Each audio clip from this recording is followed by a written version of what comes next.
Hello everybody, and welcome to a live Q&A. I rarely do these, so hello, hope you enjoy this.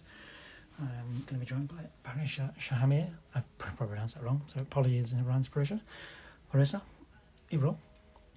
But yeah, thank you for joining me today. I'm obviously chatting to her about Fisherman's Friends, the musical, which she is performing in on a UK tour currently. So when she joins, we'll have a chat about the show, the music in the show. Obviously, she's written some of the songs. She's a songwriter herself anyway, and she has her own albums out, so we'll talk about them as well. And obviously, if you have any questions, you're welcome to add questions in at the bottom, and we will answer them throughout. So yeah, if you've got any questions for her, then drop them in and I'll ask away. And yeah, we're just going to roll with it, basically, and have a nice chat about Fisherman's Friends, the musical, which is an amazing show. I have now seen it twice. It's tremendous fun. If you have seen the films, then you'll know that kind of world anyway. But you don't need to have seen the films, because they're just brilliant. It's a brilliant standalone show on itself about the real band Fisherman's Friends and their kind of journey to stardom from Port Isaac in Cornwall, and how they started out, and then how their career went to where they are now, basically, which is kind of still touring. They're still touring around the UK, and I don't know if they go around the world, but I presume they go around the world. But yeah, they're a great band. So yeah, I hope you enjoy this chat we're about to have.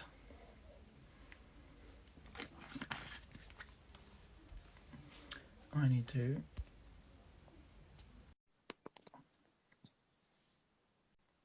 Oh, there you go.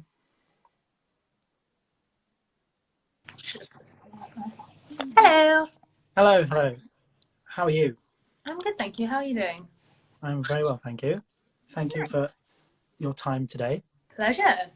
I'm glad we got it sorted in the end. I know, me too. We got there. But yeah, amazing. Well, I have many a question for you, and I don't know if you've listened to my waffle there, but people can ask if they want to join in. Please do ask anything within reason. Right. The first one is, though, can you introduce yourself to anyone who may not know who you are? And then tell me a little bit about Fisherman's Friends musical, please. Absolutely. My name is Parisa Shahmir, and I'm currently on tour with Fisherman's Friends the musical. We've been touring since September, and it is a show. It's based on the movie, if anyone's seen the first movie. And it's about a group of shanty singing fishermen, essentially, and they're discovered by A&R music mogul, and he kind of wants to bring them into this world. And I have no proper dialogue today, I'm really sorry. He basically wants to make them a success. And my character, Alwyn, is the daughter of one of the fishermen. And she and Danny, who is the A&R man, have they have their own journey that takes us through the show. So you've kind of got the two narratives going through the show at the same time. And so for my character, it's very much about, she's a singer and a songwriter, which I also am. Yeah. So it's a lovely role to play, very close to home. And, you know, she lives in Cornwall and Port Isaac and spends a lot of her time there and is really passionate about that and doesn't really subscribe to this kind of, let's be rich and famous. She's much more humble, and she's like a home bird, and also has her guard up quite a lot. And so for her, the journey is kind of letting somebody else in a little bit and seeing that there's kind of other ways to do things. And yeah, so it's a real kind of journey of growth for her as well. And you touched on there, you've been with the show, well, I know touring, but you obviously did it in Cornwall as well. But what kind of first drew you to wanting to be a part of it? The audition came through from my agent, and she'd said to me at the time, like, oh, this really sounds like a bit of you. And I was like, oh, it really is. This is absolutely, I'm really passionate about new writing and new theatre. And this was kind of just post-pandemic. So I think 2021, like July, August 2021 was when we started, and I had the audition around July, and I just got back. I've been in Mexico for 8 months, and I just got back in May. I think it was my first in-person audition back. And just the script was, I mean, our scriptwriter Amanda Whittington is amazing. I have nothing but incredible words to say about her, and she just writes these really nuanced characters that are like so interesting and real. And so that really drew me to it. Oh, the music's beautiful as well. Really important thing for me is kind of resonating with the music that I'm performing, and yeah, it just seemed really interesting. And I kind of went and I met the team, and the audition process was lovely, and the creative team are really lovely. And it's just kind of some things in life, it's like you really feel like, oh, I like worked so hard and so many rounds, and some stuff just kind of like falls into your lap. And this is kind of what this job has felt like for me. Which is, you know, not to say I didn't work incredibly hard to get to that point. Right. But yeah, it's been a really serendipitous experience actually. And yeah, I love it. It is a really beautiful show. It really is. And I'm really grateful that, you know, like now we're on this UK tour, and, you know, we've just been in Canada for 2 months, and that more people are getting to see this beautiful show. Yes. And as you kind of, we've already touched on again, you started in Cornwall when you first opened the show. Did that kind of help you find the character a bit more being kind of in Cornwall, I suppose? Yeah, absolutely. It was really great. We were in Cornwall for 3 weeks, and I think on the weekend between week 2 and week 3, we went to Port Isaac, which is where the play is set. Which is this little fishing town in, I don't know which coast of Cornwall, but one of the coasts of Cornwall. And it's beautiful, and we met the fishermen there, and we all sang in the pub. It's just like art, life imitates art. It was really special. And that for me, kind of doing the show now, having done it already once before, it meant coming into it this time I had a lot more, I don't know, I felt like I already kind of knew the character that I was coming in to play. And this period has been even better, because now it's like I already knew her on a base level, and now I'm kind of getting to explore deeper and get to know her a lot more. So yes. And for like preparation for this, I have been, because my friend Claire, who's in it, has been telling me to watch Dan's YouTube videos. So I have been watching Dan's videos to kind of go. I saw like in the early days, like doing like dialect coaches and stuff like that. Does that kind of help you again, kind of find that character? Yeah, 100%, 100%. Yeah, it's a really interesting thing, accents, and sometimes I would always prefer to have one, because I would always feel like it, I don't know, it helps you feel less like you're being yourself, if that makes sense. But yeah, we've been really lucky, because the Cornish accent it's quite a subtle accent. Like everybody thinks West Country, like farmer, and it's really not that.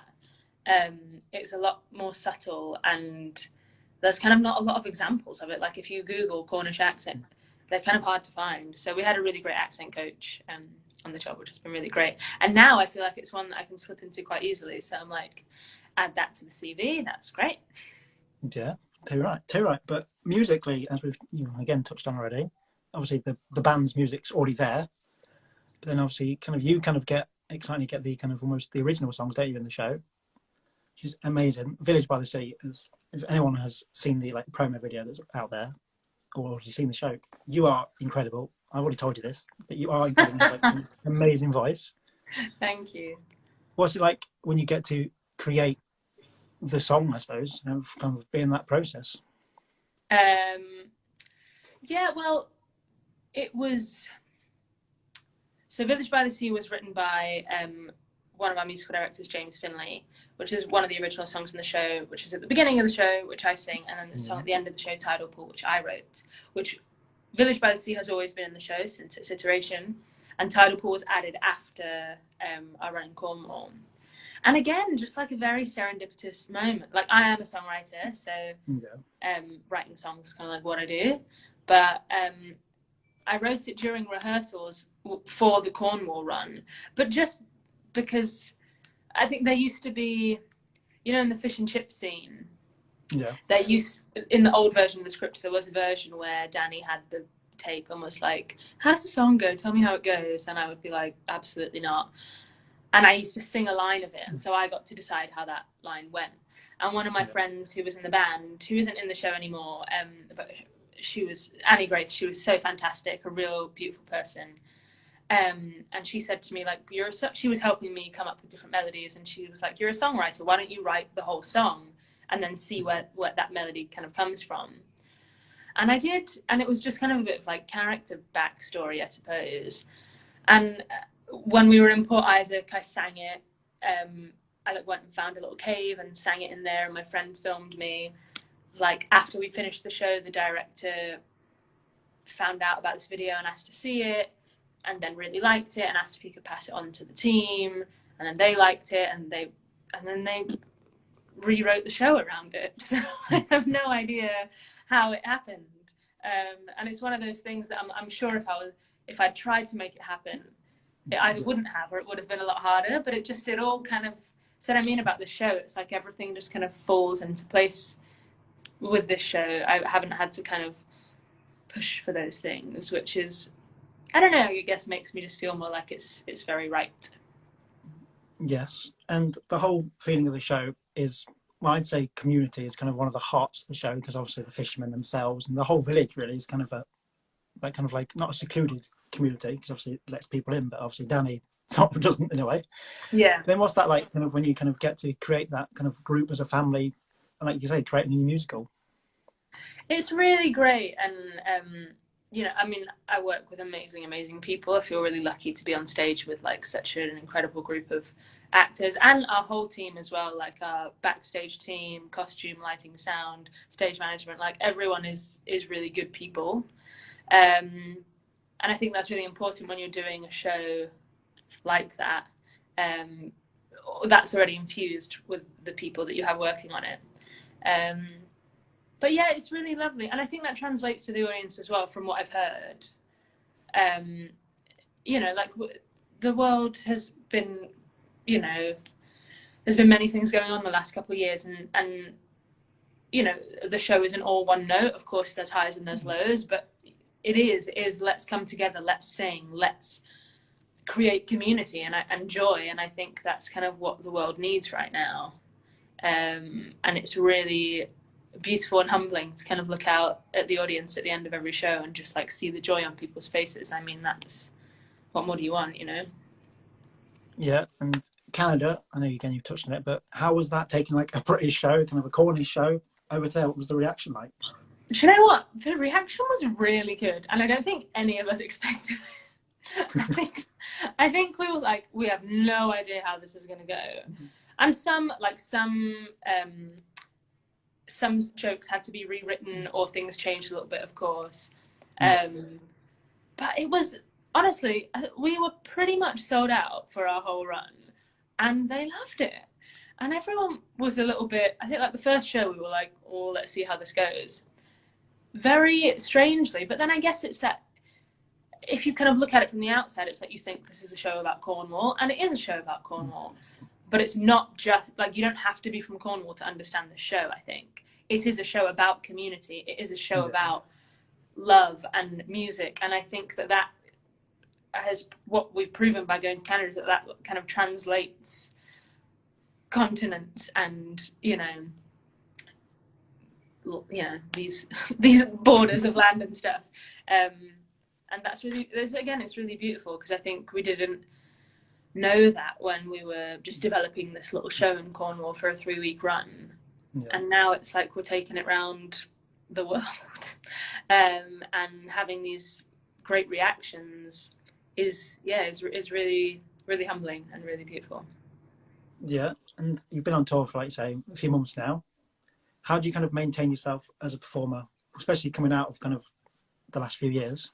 Yeah, with difficulty. Yeah.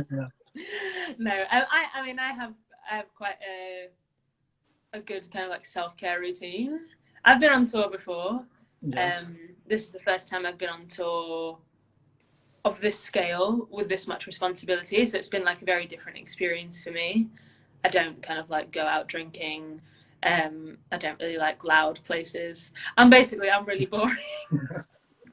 I like my tea and a book. But no, I mean, it's the regular things really. Like you just got to make sure you're getting enough sleep. Don't go to loud bars and stuff. I have a lot of like herbal, like Chinese stuff for my voice, which is really good. Drink a lot of water. I have like steamers and stuff like that. It can be a lot sometimes, but it's also, I love what I do, so it's worth it, you know. Yes, and you are brilliant. As I've already said, I'm going to keep telling you you're brilliant because and everyone's basically. I don't know if you can read the comments, but kind of that's what people have been saying. I've seen a few. Some people have been to see. I'm just scrolling up. Yeah, we've been recently saying all good things, which is good. Oh, Salford and Nottingham. That's good. Somebody saw us in Cardiff. And yeah, so you're last show in Nottingham. Oh, thank you so much, Siobhan. That's really kind of you. I'm glad that you enjoyed the show. Yeah, it's brilliant. It's brilliant. But then obviously touching on your own music, because why not? Let's plug it. You have brilliant EPs out there and albums. Thank you. Tell me, like, what kind of inspires you as a songwriter? I guess it's the world anyway, but what kind of is your kind of world? Yeah, for sure. It's interesting. I have quite a... It's really funny being like an actor and a creator, and a songwriter, because we're all creators, right? But like as an actor, you're told to be malleable and be really versatile and do many things. And then as a music artist, people are like, well, what's your brand? And I've always... I have like lots of... I like an eclectic taste of music. But I also feel like sometimes I feel like there's different genres of music that want to express themselves through me, or that I get inspired by. So some of the things that I have released are like a bit different in style. But I feel like they all have like a kind of a common thread, which to me is like truth and authenticity. And I think that can, in my opinion, I think that can transcend any style. And I think that my writing style, or I'd like to think anyway, that kind of speaks for itself. And yeah, I guess, I mean, I am inspired by my own experience, I suppose, or that's kind of what I tend to write about. And for me, I think like all good songwriting is about good storytelling, essentially. And folk music's definitely about that. And the Tidal Pool is, you know, I guess like my first folk song. But I've been writing a little bit since I've been on the road, and I'm now like, oh, maybe I want to release like a folk project, which would be really different. Like my last EP was kind of more R&B. I've released some stuff that's a bit more pop. I've released some stuff that's a bit more acoustic, and yeah, I think for me that kind of shows my journey as a songwriter and the different periods of my life, which I think is really beautiful. But yeah, I think it's about storytelling, and I think if you can come from a place of authenticity, you're already like halfway there. And then does like being an actor help you as a songwriter? Because obviously then you kind of get to bring different kind of things in, I suppose, kind of characters and stuff, and you're already in that world a bit. Absolutely. I mean, with the Tidal Pool, 100%. Yeah. That was, I think maybe I wrote that in like an hour or something. They were rehearsing a song in the show I wasn't in, so I was just sat in the green room. And you know, some of the work was done for me because I had stuff in the script to kind of go off of. But yeah, it's nice to immerse yourself in the world of somebody else. And so Fisherman's Friends are a real band. I don't know if I'm allowed to say this or not, but I'm going to say it anyway. Exclusive. Here we go. Well, it will hopefully come out at some point anyway. But so the Fisherman's Friends are an actual band, and the manager of their band, a guy Ian Brown, has become a really good friend of mine and is also a songwriter. And since the show in Cornwall and us starting the tour, I was doing quite a lot of work with him, and we actually did a project that we've recorded a cast recording, and hopefully that's going to be released in the next few months.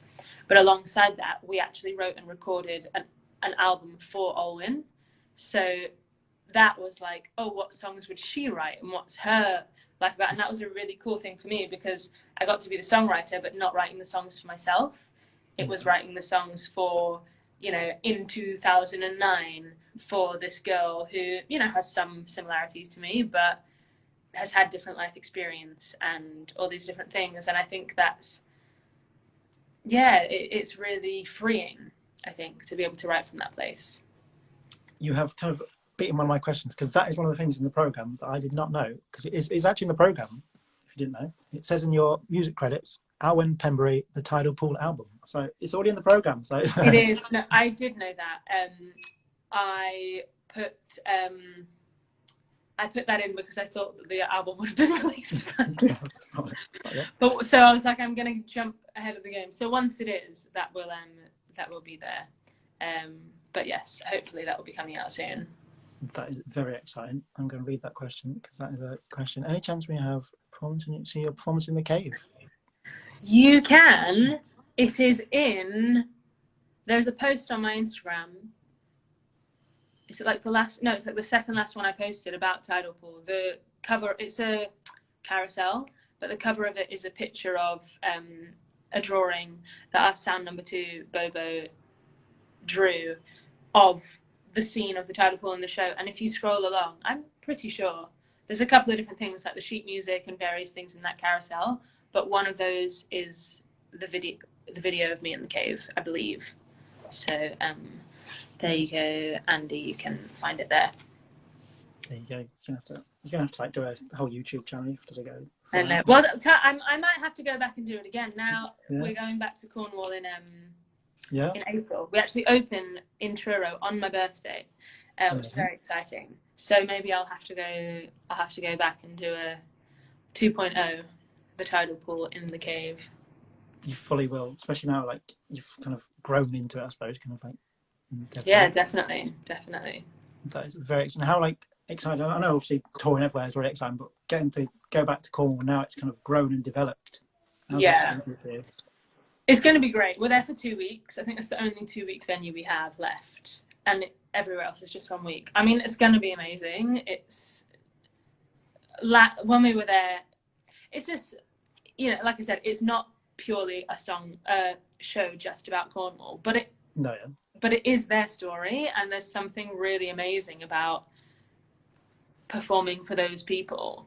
And I remember that from last time, and it's really exciting. And only about half of the people who did the show then are doing it now. So for everybody else, I'm really excited for them to kind of get to experience that. And it's just a beautiful place as well. And I love being by the sea.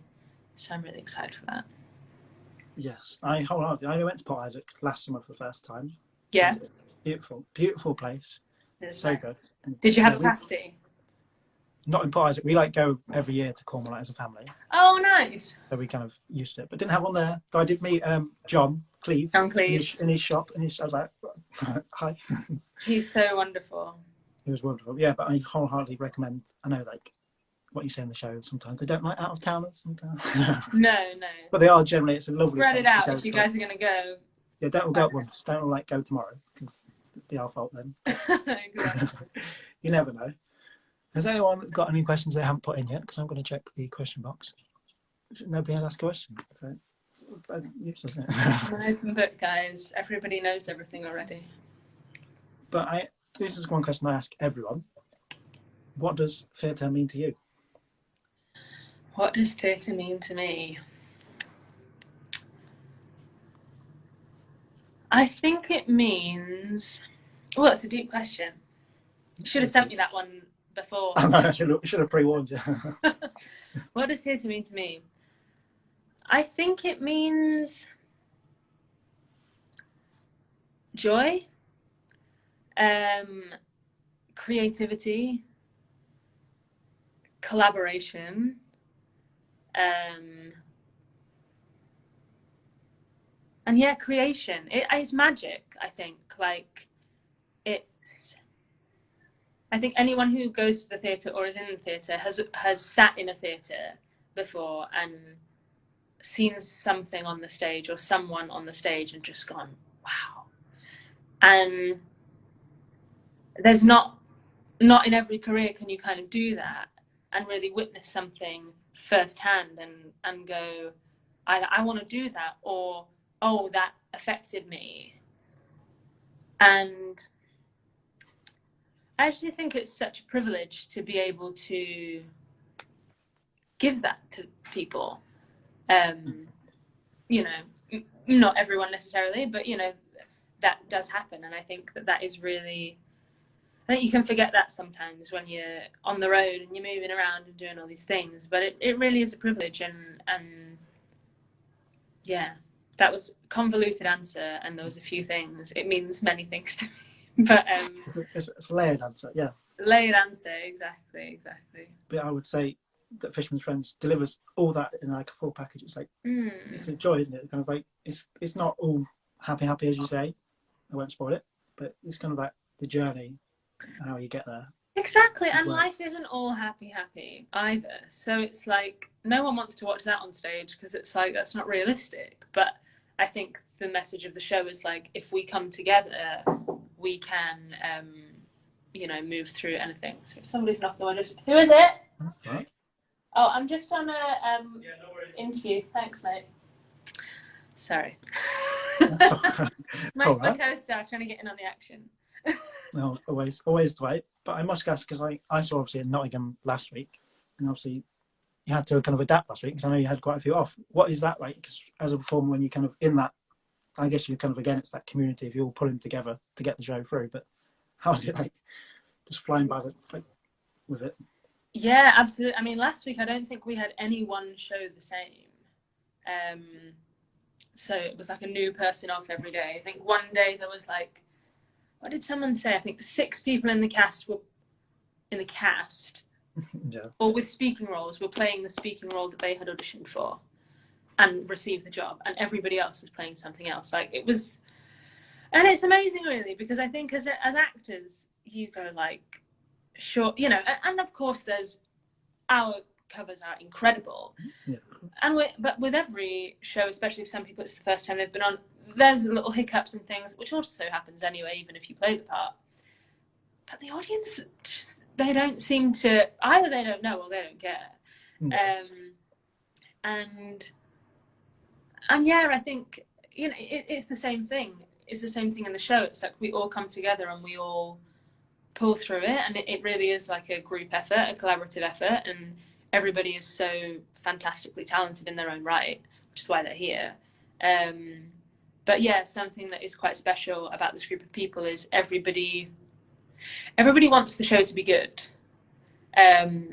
So whatever that means, everyone will kind of pull together to pull that off, or to help, you know, someone who's been thrown on for the first time, or someone who's having to learn a new role because there's not enough people to cover, or like our musicians are constantly, you know, they're the people that kind of, if somebody's off, then they all between them figure out how to cover, which is just like astonishing really. And we really do have like some of the best folk musicians in the UK working on this show. It's fantastic. I would agree. I don't feel like we've really touched on it, the fact they're on the stage as well. Like they are there with you, aren't they? As you say, they're playing the characters when they have to. No, yeah, we don't have a pit, or we don't use a pit in this show. No. So all the musicians are on stage. Everything is played live. There's no click track. We have an MD on stage with us, but there's no one in like people who do theatre and have seen like the TVs at the back of the stalls with someone like conducting you. We don't have that. So, which is nice because it lends itself to that kind of organic vibe, which is what this show kind of breathes with anyway. So, but they're very good. We're very lucky. You're all amazing. I'm going to turn it. Say we have a question. There we go. If that appears up. Does life constantly on the road not hinder romantic relationships? I mean, I guess it depends. Is this a question specifically for me and my romantic relationships, or is it just generally for people? A lot of people in our show are in relationships, I believe. I mean, I guess it's like everything. It's like, how hard are you willing to work on something, right? So some people have families and kids, and I'm sure, of course, it makes things maybe a little bit more difficult because you aren't there all the time. But yeah, then I guess in looking at it in another way, maybe it can strengthen your romantic relationships because, like we were just saying before, like life's not always just like everything's exactly the way that I like it all the time. So it kind of teaches you to deal with, difficult things or things not being the way that you want them to. Yeah, I guess it's the same though for friendships, no? Because obviously you can't really see friends very often, can you? When you're No, partners? exactly. Yeah, yeah. It can be a bit isolating sometimes. Um, but yeah, it's about just kind of prioritizing that when you can, I suppose. And a lot of my friends, I don't know, the people that I'm kind of very good friends with are people that like we know we're not going to see each other or speak to each other all the time, but then when we do, then it's really we're very present, and it's, you know, there's no like, oh, why haven't we spoken? It's like, because you've been doing your thing and I've been doing my thing, and we're, you know, like Yeah, busy successful people, and then when we see each other, that's kind of when we make that time. well answered. Well answered there. Thank you very much. Do you have, other than your own songs in the show, a favourite song in the show? Ooh, well, yeah, you know, it's got to be Tidal. Well, yeah, obviously. Other than that, yes, I do, and it's Sea Fever actually, which is a song that's sung by Robert Duncan, who plays my granddad. I just think it's so beautiful. And when we recorded the cast album, I actually watched Robert sing it, and it was really, I mean, he's just fantastic. He's like many people on this stage are that I work closely with. Him and Susan Penhaligon, who plays my grandmother, are just like masterclasses in theatre, in acting. And yeah, he gives such this beautiful, honest performance. And then the arrangement of it was arranged by our musical supervisor, David White, because it has been made a song, but it's originally a poem, and just the orchestration is like so delicate and so beautiful. I think that's my favourite song on the show, apart from my own song, obviously. Obviously. I mean, I don't know what mine is, because mine probably changes. So. Yeah.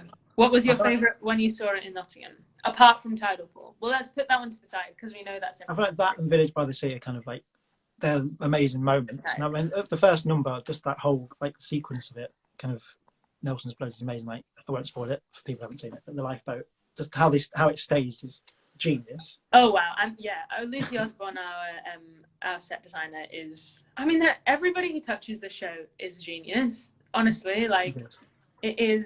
it is quite epic when you think about it, and not being from, you know, like looking at it from a design point of view. Obviously, I'm not a designer, and I'm just like, who came up with that? Because it works so well. It's amazing. Yes, we have Ocean at the End of the Lane at Curve this week. And, like the design, it's like, how does someone like think of create that on stage? Like insane. It's insane. But my other favourite is Cousin Jack, because of I have seen like Show of Hands. Steve Knightley wrote the song. Like years, kind of go and see them for like years. So kind of I'm kind of that world, and it's kind of amazing. Especially I bought my dad last week, and obviously he knew the song. Yeah. Like, here's the song. Cousin Jack is a really special moment, actually. And there's always someone in like the first few rows that is either singing along or just like really there with you. And I get like, those are the moments that I have when I'm on stage, and I'm just like, it just reminds me why I'm doing what I'm doing. And yeah, that's a real, it's a number that you like watch and you feel, I think.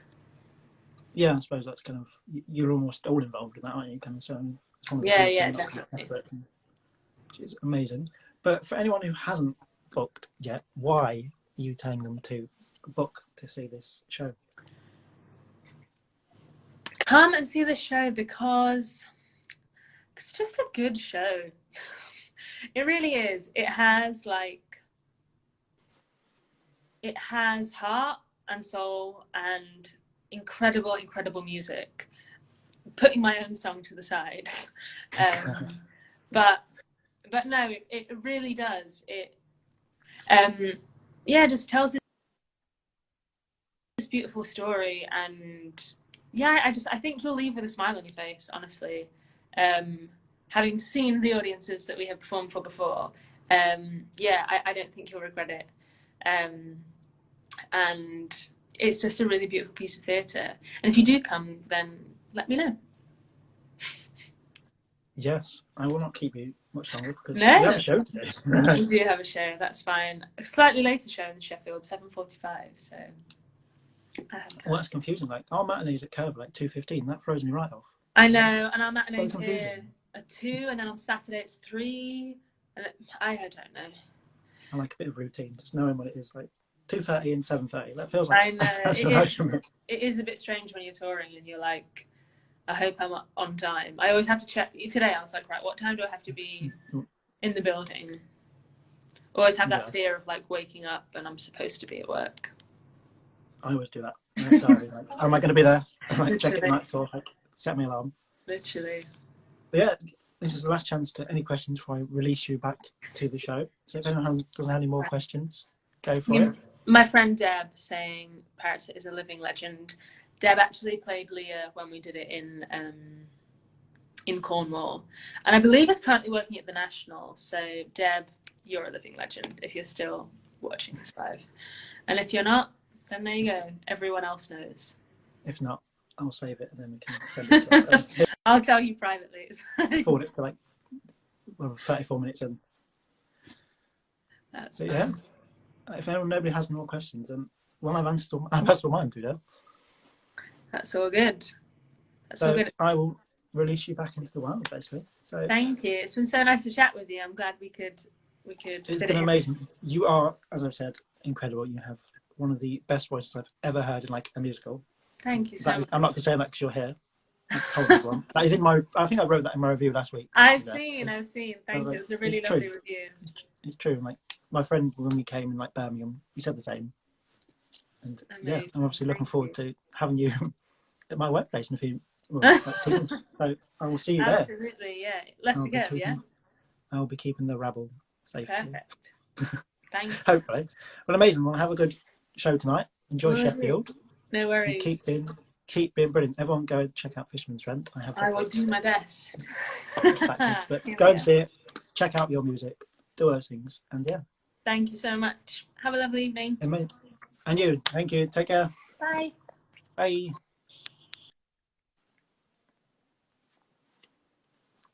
Amazing. That is Fisherman's Rent. Parisa, thank you very much. Go and see the show. It's touring at the minute until kind of springtime. It's in Sheffield this week till Saturday, and then it's in various places: Southampton, Canterbury, Richmond, Brighton, Oxford, Malvern, Leicester, Torquay, Truro, Cambridge, Bristol, Glasgow, and Wimbledon. There you go. Go and see Fisherman's Rent. It's an amazing show. And thank you for watching. Take care, and I'll speak to you soon.